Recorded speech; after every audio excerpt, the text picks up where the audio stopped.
Dans cette vidéo, nous allons parler des erreurs les plus communes que tout le monde fait avec leur EQ. C'est des erreurs qui vont flinguer quelque part votre mix, car souvent, en fait, c'est la cause de l'over-processing. C'est la cause, vous savez, quand il y a des mix, en fait, où les gens tournent en rond dessus, vous en faites trop, vous dénaturez le son, vous enlevez de la musicalité, ça ne sonne plus naturel, etc. Tout ça, les 3/4 du temps, c'est quand même à base d'over-processing, de surutilisation, d'abusement d'EQ, ok. Et on va parler de tout ça, justement, des grosses erreurs reliées aux EQ, parce que mine de rien, les EQ, les gens s'imaginent tous que c'est genre, on connaît les EQ par cœur, c'est bon, on n'a rien à apprendre là-dessus. Or, détrompez-vous, il y a plein de petites choses insinueuses comme ça que vous faites. Et le problème, c'est que vu qu'on met plus ou moins des EQ partout, c'est un petit peu l'outil numéro 1, bah, toutes ces petites choses s'accumulent, si vous voulez. Et c'est l'accumulation de tout ça qui fait qu'au final, vous avez des mix qui sont pourris. Alors, bien sûr, vous n'êtes pas tous dans cette situation, je l'espère, mais j'espère qu'en regardant cette vidéo, bah voilà, vous allez déjà prendre conscience de certains trucs sur les EQ, parce que c'est déjà ça la première étape, et de ce fait,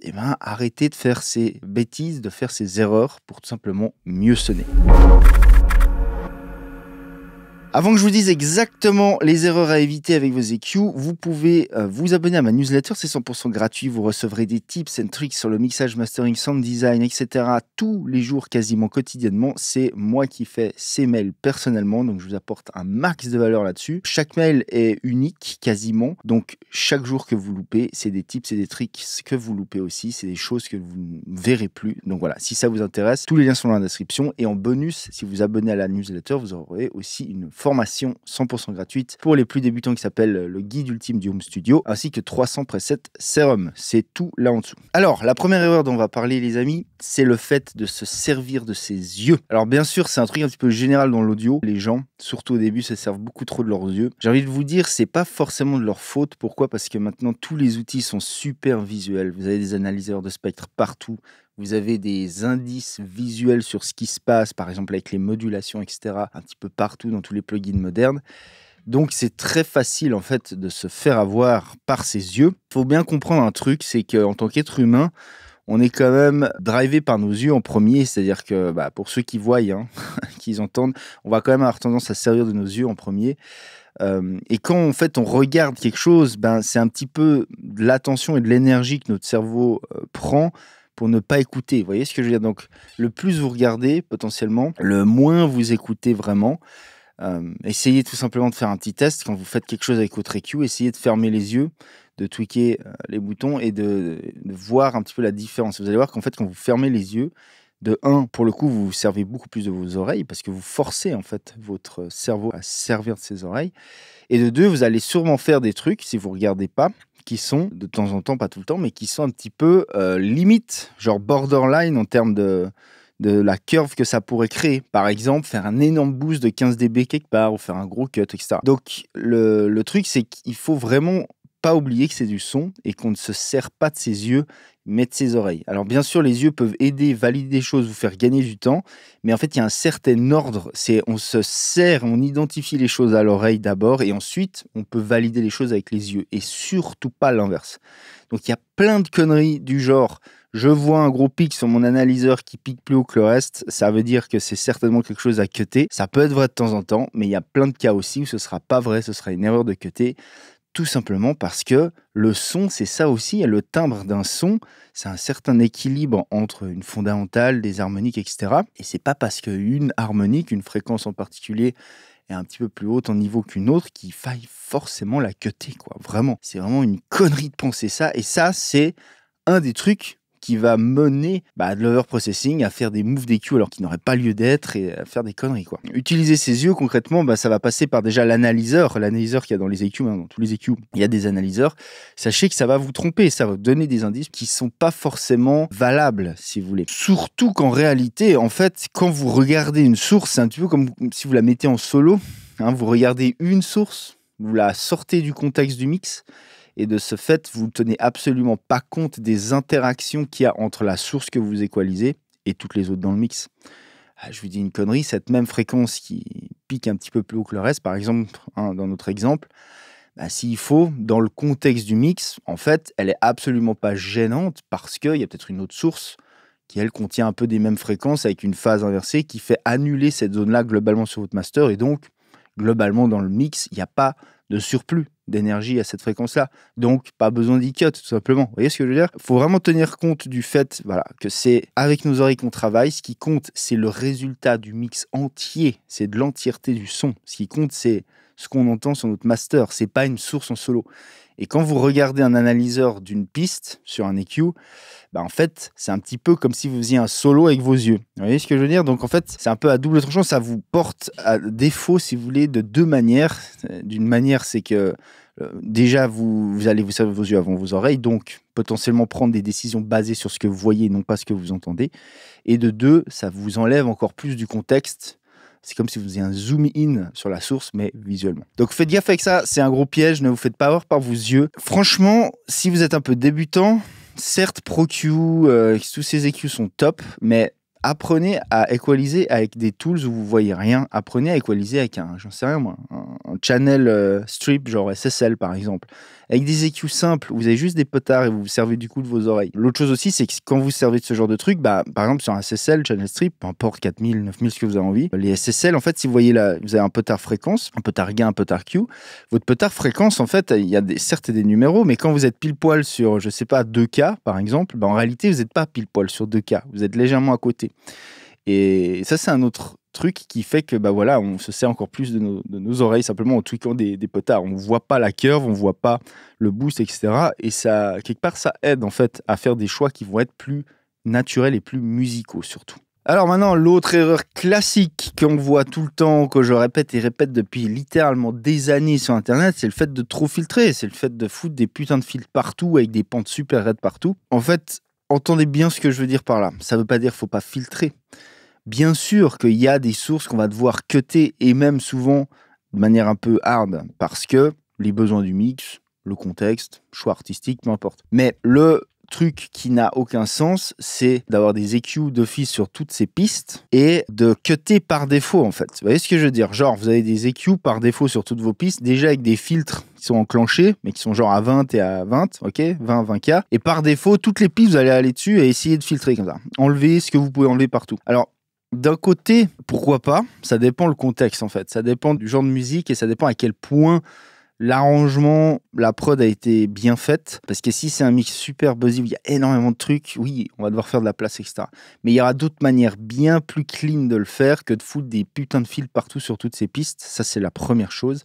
Par exemple, grouper une piste, j'en sais rien, vous avez 10 synthés, au lieu de foutre 10 fils sur 10 synthés qui ont chacun des fréquences de coupure différentes, pile poil vers la fondamentale, etc. Arrêtez de vous prendre la tête, faites un groupe avec ces 10 synthés, et là, si vous voulez enlever le bas un petit peu, enlevez le bas d'une traite sur le groupe, par exemple. Ce sera en fait beaucoup plus naturel et plus clean. Faut comprendre un truc, c'est que dans les grandes lignes, un filtre, n'importe quel EQ est fait de filtres, ok? Sous le capot, c'est des filtres.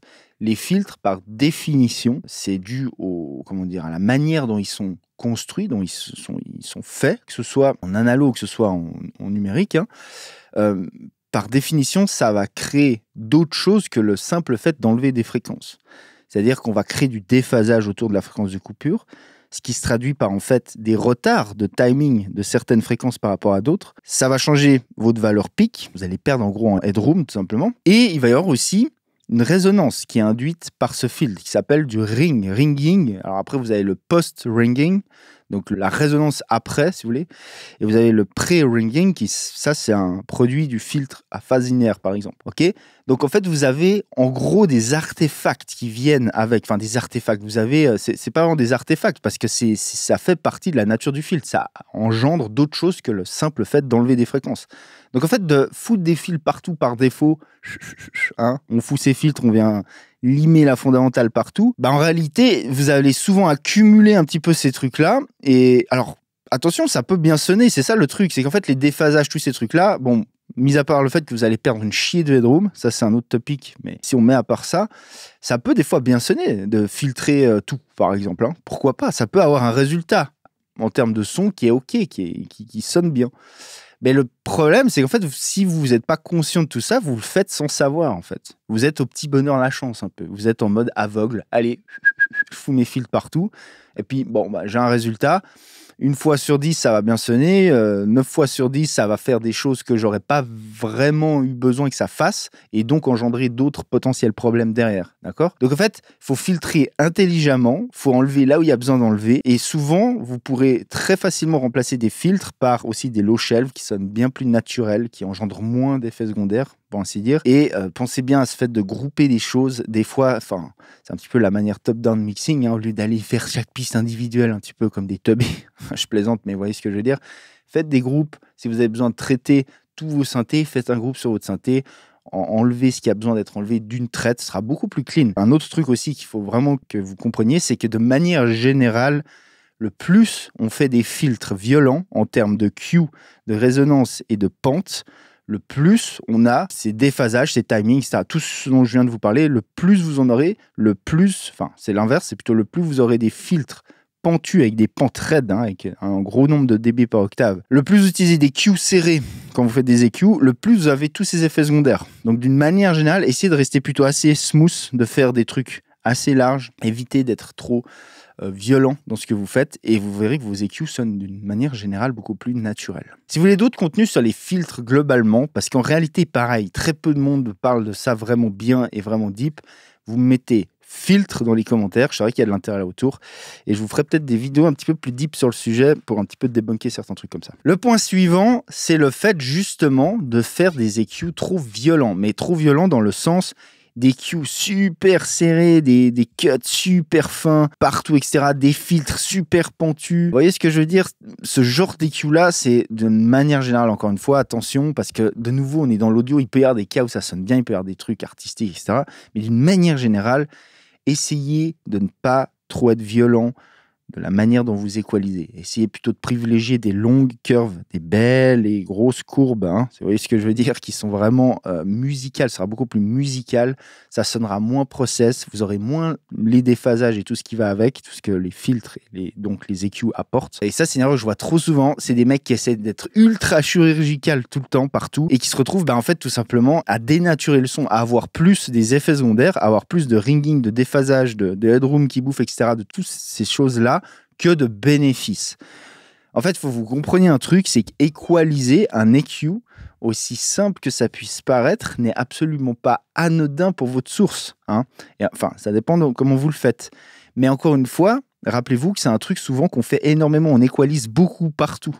Donc on va accumuler des choses. Et donc, en fait, il n'y a aucun process, à part peut-être le gain. Mais d'une manière générale, il n'y a aucun process qui est gratuit. Hein. Faire un EQ, c'est pas un truc anodin. Ça fait pas que changer votre niveau de fréquence. Ça implique d'autres trucs sur votre mix. Et encore une fois, tenez bien compte du fait que ça va impliquer aussi un changement par rapport aux relations et à l'interaction que votre piste que vous équalisez a avec les autres pistes dans le mix. D'accord ? Donc, il faut un petit peu zoom out comme ça sur votre projet et arrêter de voir trop l'individuel et être là, chaque piste doit être équalisée, blablabla. Ok, non, faites des trucs un petit peu intelligents, essayez de vous servir d'abord vos oreilles et vous allez voir que concrètement, finalement, vous allez en fait sûrement moins équaliser que ce que vous équalisez d'habitude et donc tout simplement mieux sonner.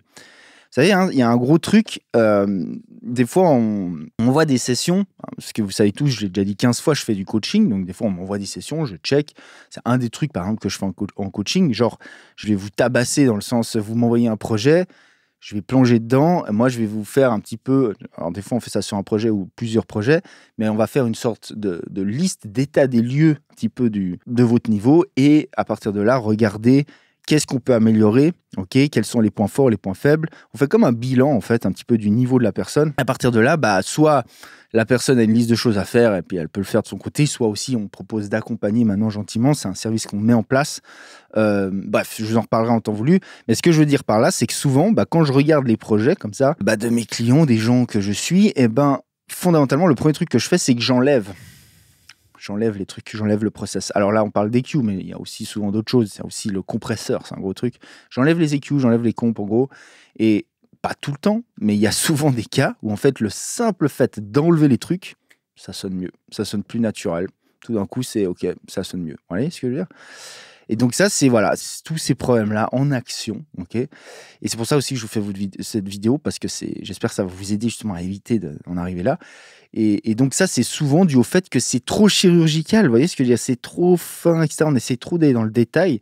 Et en réalité, c'est généralement pas une bonne idée de faire ça. Hein. Dites-vous un truc, en fait, faut pas oublier un truc, c'est qu'en vrai, beaucoup de la musique, comme on l'entend, des gros tubes, etc., beaucoup de ces trucs-là ont été mixés soit sur des consoles, soit, enfin, même que ce soit analo, numérique, bref, mais souvent, à l'époque, il n'y avait pas encore des Pro Q4 en mode spectral avec des facteurs Q ultra violents, etc. Et pour autant, les choses sonnaient bien, ok? Donc, c'est pas nécessaire d'aller à l'extrême comme ça. C'est des outils, c'est une manière d'utiliser les outils qui, une fois de temps en temps, peut s'avérer être utile. Genre, d'un coup, je sais pas, il y a vraiment une fréquence qui fait chier, on a besoin de vraiment de cutter uniquement cette fréquence. Oui, on peut le faire. Mais ça veut pas dire que pour autant, il faut le faire tout le temps, en fait. Parce qu'encore une fois, le plus on va précis dans un EQ, concrètement, donc le plus on a des facteurs Q serrés, le plus on a des pentes violentes dans nos filtres, le plus on a les effets secondaires. Donc c'est un compromis, en fait, entre ce qu'on choisit de faire et le résultat qu'on a. Vous voyez ce que je veux dire? Donc faites gaffe avec ça. Vous allez voir que, d'une manière générale, ça va sonner beaucoup plus musical et naturel. Un point suivant aussi, les amis, c'est que je vois, et la plupart des gens, en fait, se sentent obligés d'équaliser tout. C'est-à-dire, ils se sentent obligés que sur chaque piste, il doit y avoir un EQ qui fait quelque chose. Ça, c'est aussi une connerie dans l'absolu. Hein. Il y a des prods, il y a des trucs, si c'est bien fait, si c'est bien sound design et tout, il y a des éléments qui n'ont pas besoin d'EQ. Ça arrive régulièrement. Moi, ça m'arrive d'avoir certains éléments. Si je produis moi, en vrai, il y a des trucs, il n'y a pas d'EQ dessus et c'est fine. C'est pas parce que ça a été bien fait dès le début, c'est placé là où il faut, etc. Donc, de nouveau, ça va dépendre des cas, etc. Mais de manière générale, il faut aussi savoir quand ne rien faire sur une source. Il faut aussi savoir quand se dire, bah là, il n'y a rien qui me dérange, j'ai rien à faire avec un EQ, quoi. Parce que le problème, c'est que de nouveau, vous vous sentez obligé d'équaliser, vous vous sentez obligé de faire des moves d'EQ et vous rajoutez, par exemple, une source qui n'aurait rien besoin d'être équalisée. Je vois des gars, des fois, ils vont juste par défaut, allez, on va quand même filtrer au cas où il y aurait quelque chose, on ne sait jamais. Et ben voilà, ils vont créer un déphasage, etc. Donc, vous voyez ce que je veux dire? On va du coup créer des choses qu'on n'avait pas besoin de créer, qui vont peut-être en fait nous desservir par la suite, de nouveau dans le contexte du mix. Ça, c'est un gros topic. Hein. Si vous voulez vraiment comprendre tout l'aspect aussi philosophique qu'il y a derrière les EQ, l'utilisation d'EQ, tout l'aspect technique, rentrer vraiment deep en fait dans tout ce dont je vous parle là, mais d'une manière approfondie, c'est-à-dire comprendre fondamentalement qu'est-ce qui fait qu'un EQ, quand on fait un Q serré, on a plus de déphasage, plus de décalage de timing. Si vous voulez comprendre fondamentalement quand, par exemple, utiliser un phasinaire vs quand ne pas en utiliser un, justement. Comprendre qu'est-ce qui fait qu'en fait, un shelve, fondamentalement, c'est plus musical, ça sonne mieux les 3/4 du temps qu'un filtre low-cut, par exemple.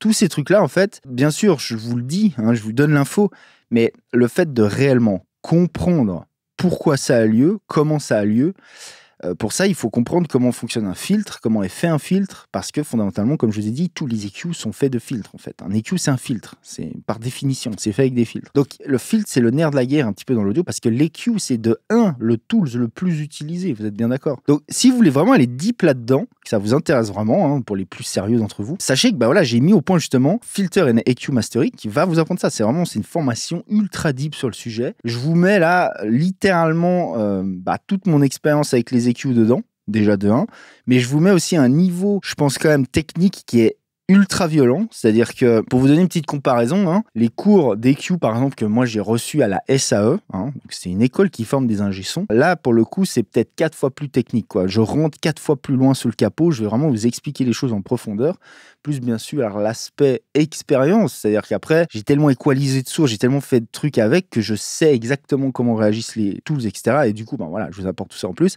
Bref, si tout ça, ça vous intéresse et si en même temps, parce que ça, faut le dire, les amis, si en même temps vous voulez soutenir toutes ces vidéos que je vous fais gratos, tout cet écosystème, en fait, vous pouvez à la fois vous former tout en soutenant, d'accord? Donc, c'est vraiment une sorte d'écosystème win-win. Vous y gagnez, j'y gagne. Et comme ça me permet aussi de continuer à vous faire tout ce contenu gratuit. Hein. C'est aussi ça, c'est grâce à ces formations, les gars, sachez que je peux continuer à faire autant de contenu gratos sur Internet parce que derrière, il y a des gens à payer. Les choses ne se font pas tout seul, ok? Donc voilà, si vous voulez soutenir tout ce que je vous fais tout en vous formant deep sur le sujet des EQ en l'occurrence, mais il y a aussi plein d'autres sujets, je vous laisse aller checker. Vous pouvez aller sur stropstudio.school, tous les liens sont dans la description. En ce moment même, la formation Filter and EQ Mastery, elle est en méga promo pour le lancement. Si vous voulez allez checker ça. Je vous mets tous les liens dans la description. Le prochain point aussi dont j'aimerais parler, c'est que d'une manière générale, les gens cut trop, enlèvent trop de trucs. Sur des sources, il y a rarement besoin de faire 4 cuts, par exemple, même voire 3. Il y a des fois besoin d'enlever un truc, il y a un truc qui est gênant, mais il y a plein de sources, il n'y a pas forcément besoin de faire de cuts.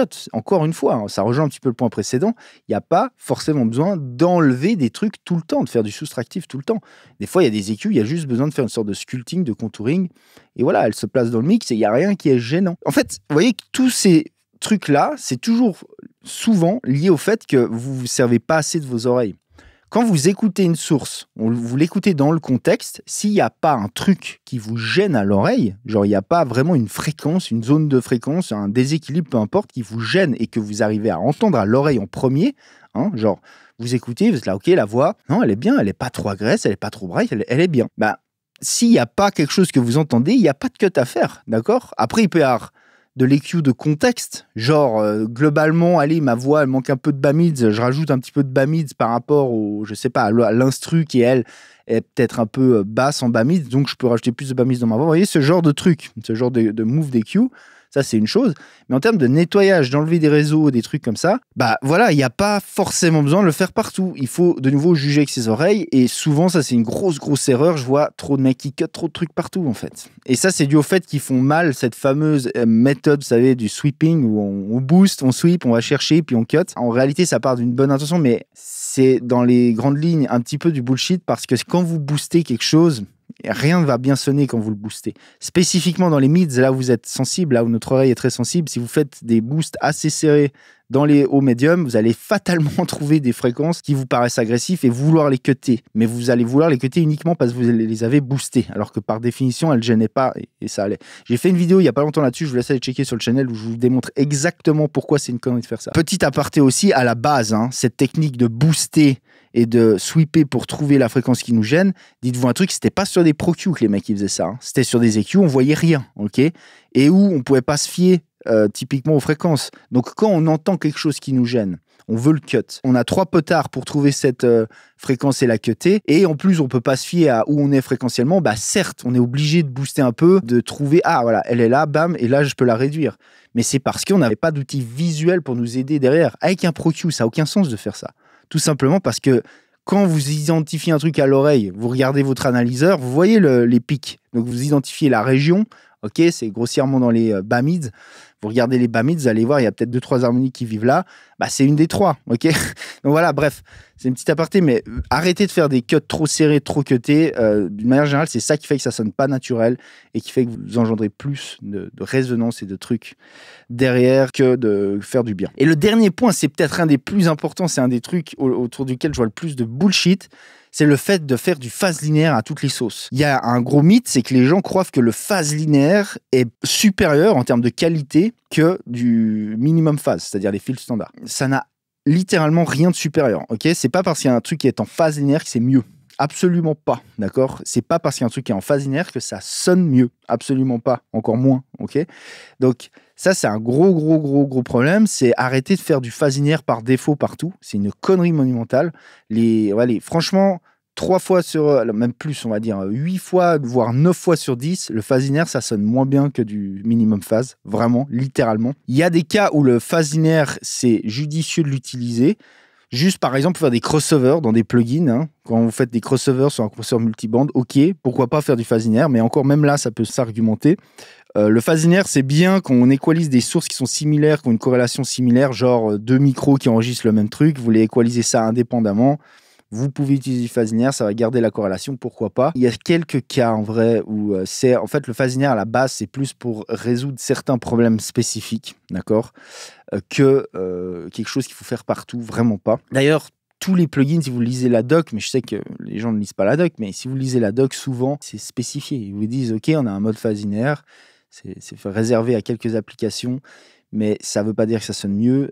Et souvent, si vous regardez dans les plugins, même quasi jamais, d'ailleurs, si vous en trouvez un, mettez-moi ça dans les commentaires, je serais curieux d'aller voir ça, d'avoir un plugin où par définition, ou un plugin d'EQ en tout cas, où par défaut, vous êtes en phase linéaire. Je crois que ça n'existe pas.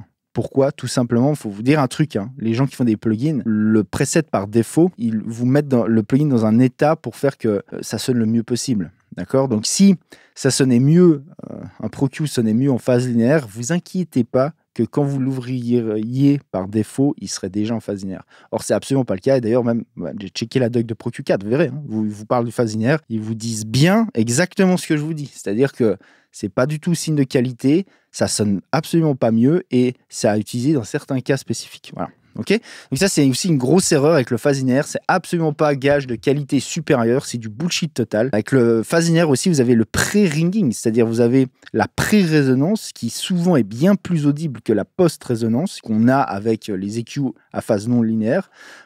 Ok, donc les EQ minimum phase qu'on appelle ça. Donc voilà, d'une manière générale, voilà en gros les erreurs que je vois le plus. Il y en a beaucoup d'autres, il y a encore plein de trucs à dire sur les EQ, bien entendu, mais on va pas non plus faire des vidéos de 3 heures, ce sera un podcast du coup. Ça c'est celles que je vois le plus, c'est celles qui font le plus de mal, vraiment. Donc quand vous équalisez la prochaine fois, faites gaffe à ça, essayez d'y penser, hein. Essayez de conscientiser ça. Et vous allez voir que vous allez vous retrouver dans pas mal de cas de situation où, en réalité, je pense qu'il y a une de ces erreurs que vous faites, quoi. Si vous en faites aucune, bah, tant mieux pour vous, je suis content. Si vous en faites, bah, essayez de plus les faire et vous allez voir que ça va mieux sonner. Vous allez voir que l'utilisation des EQ, petit à petit, va se faire de mieux en mieux. Vous allez utiliser vos EQ de manière plus intelligente, enfin plus réfléchie, d'accord? Vous allez plus avoir un plan sur quoi faire avec vos EQ et quoi ne pas faire. Et tout simplement mieux sonner. Voilà les gens, c'était Igor chez Strop Studio. Je vous dis à plus. Ciao.